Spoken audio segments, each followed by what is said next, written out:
200 million വർഷങ്ങൾക്ക് മുമ്പ് ഭൂമി ഇന്ന് കാണുന്ന രീതിയിലേ ആയിരുന്നില്ല. ഇന്ന് കാണുന്ന ജീവികളോ ചെടികളോ ഒന്നും തന്നെ അന്നുണ്ടായിരുന്നില്ല. ഇന്നത്തേതിൽ നിന്നും വ്യത്യസ്തമായ ജീവികളായിരുന്നു അന്നുണ്ടായിരുന്നത്. ഉദാഹരണമായി സേബർ ടൂത്ത്ഡ് കാറ്റ്, അതുപോലെ ഡൈനോസറുകൾ, അങ്ങനെ. ഈ ജീവികൾക്കിടയിൽ തന്നെ ഒരുപാട് മത്സരങ്ങളുണ്ടായിരുന്നു. എന്തിനാണെന്ന് വെച്ചാൽ അവരുടെ നിലനിൽപ്പിന് വേണ്ടി. എല്ലാ നിലനിൽപ്പിനു വേണ്ടിയാണ്. തൻ്റെ ജീവിവർഗത്തിനെ നിലനിർത്താൻ വേണ്ടി, ഭൂമിയിൽ നിലനിർത്താൻ വേണ്ടി.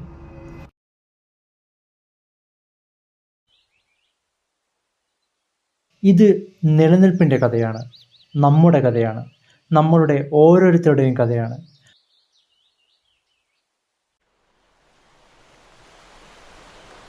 ഭൂമിയിലെ ഓരോ ജീവികളും ഇന്നീ കാണുന്ന നിലയിലെത്താൻ ഒരുപാട് സമയമെടുത്തിട്ടുണ്ട്. സമയമെന്ന് പറഞ്ഞാൽ ദശലക്ഷക്കണക്കിന് വർഷങ്ങൾ. എല്ലാം ഉണ്ടായത് ഒരൊറ്റ കോശത്തിൽ നിന്നാണെന്ന് പറഞ്ഞാൽ നിങ്ങൾ വിശ്വസിക്കുമോ? എന്നാൽ ശാസ്ത്രം പറയുന്നത് അങ്ങനെയാണ്. ഇന്ന് കാണുന്ന ഓരോ ജീവികളും പല കാലഘട്ടങ്ങളിലായി പരിണമിച്ചുണ്ടായതാണ്. എന്നാൽ പരിണാമത്തിൻ്റെ മാറ്റങ്ങൾക്ക് പിടികൊടുക്കാത്ത ചില ജീവികളും നമ്മുടെ ഭൂമിയിലുണ്ട്.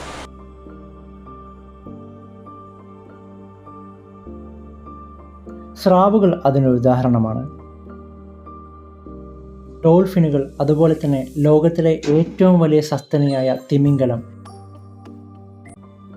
ഇവ രണ്ടും അന്തരീക്ഷത്തിലെ വായു ശ്വസിച്ച് ജീവിക്കുന്ന കടൽ ജീവികളാണ്. ഒരുപക്ഷെ ദശലക്ഷക്കണക്കിന് വർഷങ്ങൾക്ക് മുമ്പ് ചിലപ്പോൾ ഇവരുടെ പൂർവികർ ഏതെങ്കിലുമൊക്കെ കാട്ടിലൂടെ അലഞ്ഞിരിഞ്ഞ് നടന്നവരായിരിക്കണം.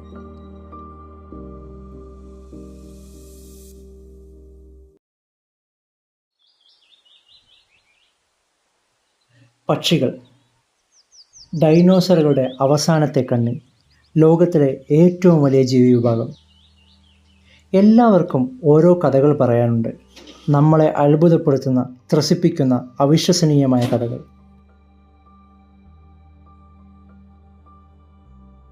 ഇന്ന് 10 മില്യണിലധികം സ്പീഷീസിൽപ്പെട്ട ചെടികളും ജന്തുക്കളും ഭൂമിയിൽ ജീവിച്ചിരിപ്പുണ്ട്. അത് ഭൂമിയിൽ ജീവിച്ചൊടുങ്ങിപ്പോയ മൊത്തം ജീവികളുടെ വെറും 1% മാത്രമാണ്. പൂർവ്വകാലത്തേക്ക് ഒരു യാത്ര പോകാൻ പറ്റിയിരുന്നെങ്കിൽ ആ 99% ജീവികളെ നമുക്ക് കാണാൻ പറ്റിയേക്കാം. ഭൂമിയിൽ ഇപ്പോൾ ജീവിച്ചിരിക്കുന്നതും അല്ലാത്തതുമായ ബില്യൺ കണക്കിന് ജീവികൾ എല്ലാം തുടങ്ങിയത് ഒരു ഏകകോശ ജീവിയിൽ നിന്നാണ്. ലൂക്ക എന്നു പേരുള്ള ഒരു ഏകകോശ ജീവി, the last universal common ancestor.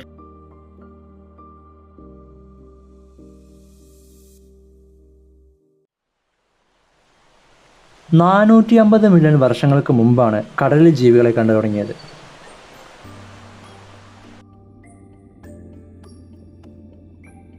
Invertebrate, അതായത് നട്ടലില്ലാത്ത ജീവികൾ. ആ കാലത്തെ ജീവികൾ വളരെ സിമ്പിൾ ഫോമിലുള്ളതായിരുന്നു. ഈ നട്ടലില്ലാത്ത ജീവികൾ ദശലക്ഷക്കണക്കിന് വർഷമാണ് സമുദ്രം അടക്കി വാണത്.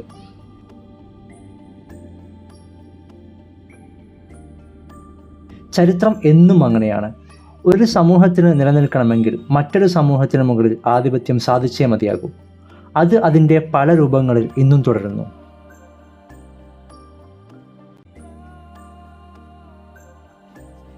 മരങ്ങളും ചെടികളുമാണ് ആദ്യം ഭൂമിയിൽ ആധിപത്യം സാധിച്ചത്. ഭൂമിയിലെ വെള്ളവും സൂര്യവെളിച്ചവും ഇതിനവരെ സഹായിച്ചു.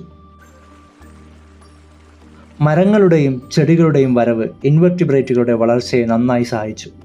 അങ്ങനെ അവരും ഭൂമിയിൽ അവരുടേതായ സ്ഥാനം കണ്ടെത്തി.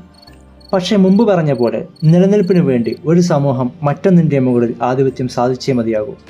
അങ്ങനെ പുതിയൊരു ജീവി സമൂഹം മെല്ലെ ഉടലെടുത്തു. ആംഫിബിയൻസ്, അതായത് ഉരകജീവികൾ. അവരുടെയും ജനനം വെള്ളത്തിൽ നിന്ന് തന്നെയാണ്. 4 കാലുകളും നട്ടെല്ലുമുള്ള ആദ്യത്തെ ജീവികൾ. വെള്ളത്തിലും കരയിലും ഒരുപോലെ ജീവിക്കുന്ന ഇവർ എപ്പോഴും ഏതെങ്കിലും ഒരു ജലാശയത്തിന് ചുറ്റിപ്പറ്റി അവരുടെ ജീവിതം കഴിച്ചുകൂട്ടി. ജലാശയങ്ങളിൽ നിന്നും ഒരുപാട് ദൂരത്തേക്ക് പോകാൻ അവർ ഒരിക്കലും കൂട്ടാക്കിയില്ല. എന്നാൽ അങ്ങനത്തെ പ്രശ്നങ്ങളൊന്നുമില്ലാത്ത പുതിയൊരു ജീവി സമൂഹം ഇതിനോടകം ഉടലെടുക്കുന്നുണ്ടായിരുന്നു. റെപ്റ്റൈൽസ്. ലോകത്തിലെ ഏറ്റവും വരണ്ട കാലാവസ്ഥയിൽ ജീവിക്കാൻ പോലും അവർക്ക് സാധിക്കുമായിരുന്നു. അത് ലോകത്തിലെ ആദ്യത്തെ ഐക്കോണിക് ഗ്ലോബൽ പവറായിട്ടുള്ള ഡൈനോസറുകളുടെ തുടക്കമായിരുന്നു. ആദ്യത്തെ റെപ്റ്റൈലുകളിൽ നിന്നും ഡൈനോസർ എന്ന വലിയൊരു ജീവി സമൂഹം ഉടലെടുത്തു. 150 മില്യൺ വർഷമാണ് അവർ ഭൂമിയെ അടക്കി വാണത്. ഇവരുടെ നിഴലിൽ ലോകത്തിലെ ഏറ്റവും സങ്കീർണമായ മറ്റൊരു ജീവി സമൂഹവും വളർന്നു വരുന്നുണ്ടായിരുന്നു, സസ്തനികൾ അഥവാ മാമൽസ്. ഇത്രയും വർഷങ്ങൾ കൊണ്ട് ഒരുപാട് ജീവി സമൂഹങ്ങൾ ഭൂമിയിൽ ഉടലെടുത്തും വംശനാശം സംഭവിച്ചും പോയിട്ടുണ്ട്. ഇതെല്ലാം ബൈ ചാൻസ് നടന്നതല്ല, എല്ലാം ചില ഫണ്ടമെൻ്റൽ പ്രിൻസിപ്പിൾസ് കൊണ്ടാണ്. The rules of life.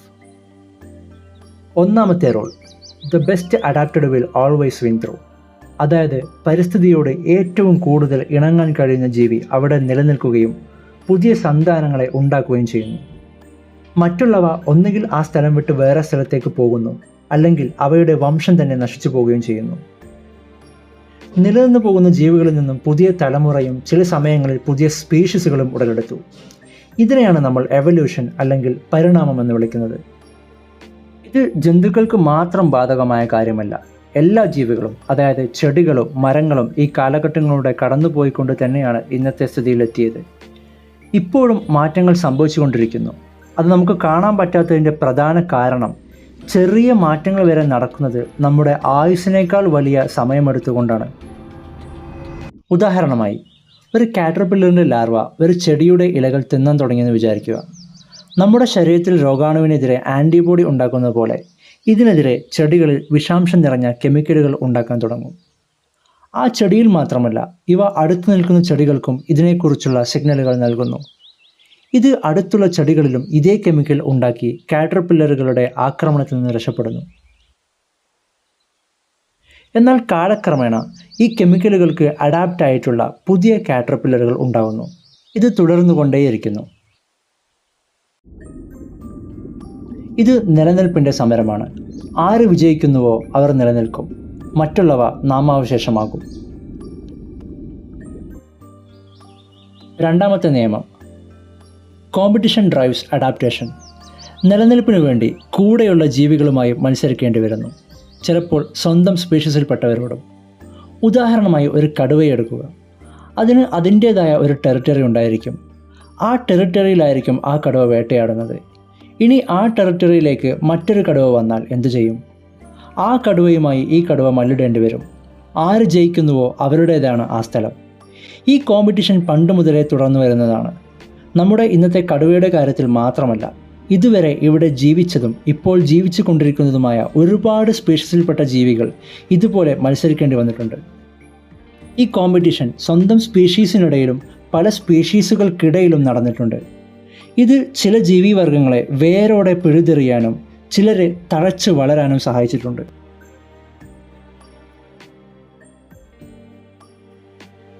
എന്നാൽ മൂന്നാമത്തെ റൂൾ ഇതിൽ നിന്നും വ്യത്യസ്തമാണ്. ഇത് ജീവികളെ സംബന്ധിച്ചല്ല, ജീവികൾ നിലനിൽക്കുന്ന ഭൂമിയെ സംബന്ധിച്ചാണ്. ഭൂമി എന്നും ഒരുപോലെയല്ല. അത് പല കാലഘട്ടങ്ങളിൽ പല മാറ്റങ്ങൾ വന്നിട്ടുണ്ട്. ചില മാറ്റങ്ങൾ ഭൂമിയിലെ ജന്തുക്കളെ സഹായിച്ചു, എന്നാൽ ചില മാറ്റങ്ങൾ ചില സ്പീഷീസുകളെ നാമാവശേഷമാക്കുകയും ചെയ്തു. ഇതിന് പ്രധാന പങ്ക് വഹിച്ചത് അഗ്നിപർവ്വതങ്ങളാണ്. ആയിരക്കണക്കിന് വർഷങ്ങളുടെ ഇടവേളകളിൽ നടക്കുന്ന അഗ്നിപർവ്വത സ്ഫോടനങ്ങളും അഗ്നിപർവ്വതത്തിൽ നിന്ന് വരുന്ന വിഷവാതകങ്ങളും ആവാസ വ്യവസ്ഥയെ താറുമാറാക്കി. ഇത് ചില ഗ്ലോബൽ മാസ് എക്സ്റ്റിൻഷനും കാരണമാക്കിയിട്ടുണ്ട്. ലോകത്തിന് പല കാലങ്ങളിലും പല സ്വഭാവമാണ്. ചില കാലങ്ങളിൽ മുഴുവൻ ലാവ് നിറഞ്ഞതായിരുന്നു, എന്നാൽ ചില കാലങ്ങളിൽ 4 ഭാഗവും തണുത്തുറഞ്ഞ മഞ്ഞുകട്ടകൾ നിറഞ്ഞതും.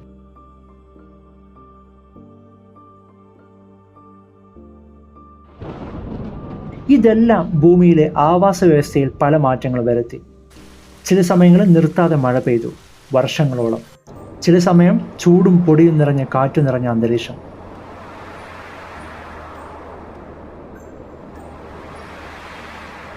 പല കാലങ്ങളിലായി 4 പ്രാവശ്യം നമ്മുടെ ഭൂമിയിലെ ജീവികളെ പൂർണ്ണമായും വംശനാശത്തിൻ്റെ വക്കിലെത്തിച്ചിട്ടുണ്ട്. ഈ ഓരോ സമയത്തും അന്നുള്ളതിലെ 4ൽ 3 ഭാഗം ജീവിവർഗങ്ങൾ പൂർണ്ണമായും വംശനാശത്തിനിരയായിട്ടുണ്ട്. പക്ഷേ ഒരു കാലത്ത് ഭൂമി 100 മില്യൺ വർഷത്തേക്ക് ഒരു പ്രശ്നവുമില്ലാതെ നിലനിന്നു. അന്നാണ് ലോകത്തിലെ ഏറ്റവും വലിയ ജീവിവർഗങ്ങളിൽ ഒന്നായവർ ഭൂമിയെ അടക്കി വാണത്. The age of dinosaurs. ആ 100 മില്യൺ വർഷം ഡൈനോസറുകളുടെ എണ്ണം ഗണ്യമായി വർദ്ധിക്കാൻ സഹായിച്ചു.